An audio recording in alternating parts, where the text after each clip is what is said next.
Enforcement ഡയറക്ടറേറ്റിനെതിരെ വിമർശനവുമായി CPM മുഖപത്രം. ഇഡിയുടെ അഴിമതി മുഖം തുറന്നു കാട്ടപ്പെട്ടെന്ന ദേശാഭിമാനിയുടെ മുഖപ്രസംഗം ശ്രദ്ധേയമായി. BJPക്കാർക്കും ഇടനിലക്കാർക്കും പണമുണ്ടാക്കാനുള്ള സംവിധാനമാണ് ഇഡി. കൊടകര കുഴൽപ്പണക്കേസിൽ BJPക്കാരെ ഇഡി രക്ഷപ്പെടുത്തിയെന്ന് മുഖപ്രസംഗത്തിൽ വിമർശനമുണ്ട്.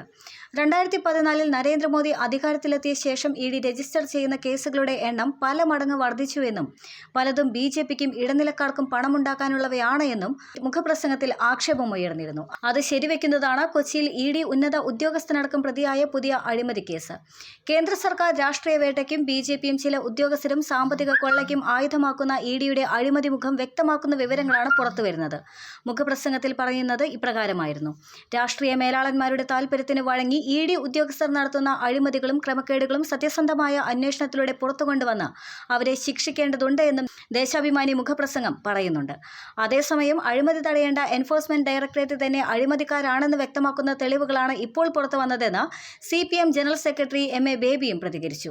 ചങ്ങലയ്ക്ക് ഭ്രാന്ത് പിടിക്കുക, വേലി തന്നെ വിളവ് തിന്നുക എന്ന് പറയുന്നത് പോലെയുള്ള സ്ഥിതിവിശേഷമാണ് ഇപ്പോൾ ഉണ്ടായിരിക്കുന്നത് എന്നും അദ്ദേഹം പറഞ്ഞു.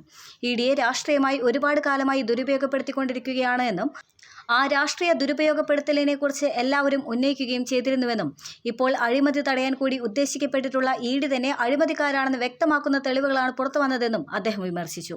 എന്തായാലും അതിന്റെ അന്വേഷണം പുരോഗമിക്കട്ടെ എന്നും കൂടുതൽ വസ്തുതകൾ പുറത്തുവരട്ടെ എന്നും MA ബേബി പ്രതികരിച്ചു. അഴിമതി കേസിൽ എൻഫോഴ്സ്മെന്റ് ഡയറക്ടറേറ്റ് കൊച്ചി യൂണിറ്റ് മുൻ ഉദ്യോഗസ്ഥർക്ക് പങ്കുണ്ടോ എന്ന് വിജിലൻസ് പരിശോധിക്കുകയാണ്. വിരമിച്ചവരുടെയും മറ്റും യൂണിറ്റുകളിലേക്ക് സ്ഥലം മാറിയവരുടെയും പങ്കാണ് അന്വേഷിക്കുക. ഇതിനായി അറസ്റ്റിലായവരിൽ നിന്ന് വീണ്ടും മൊഴിയെടുക്കാനാണ് വിജിലൻസിന്റെ തീരുമാനം. ഇതോടൊപ്പം പ്രതികളുടെ ഫോൺ രേഖകളും വിശദമായി പരിശോധിക്കുന്നുണ്ട്.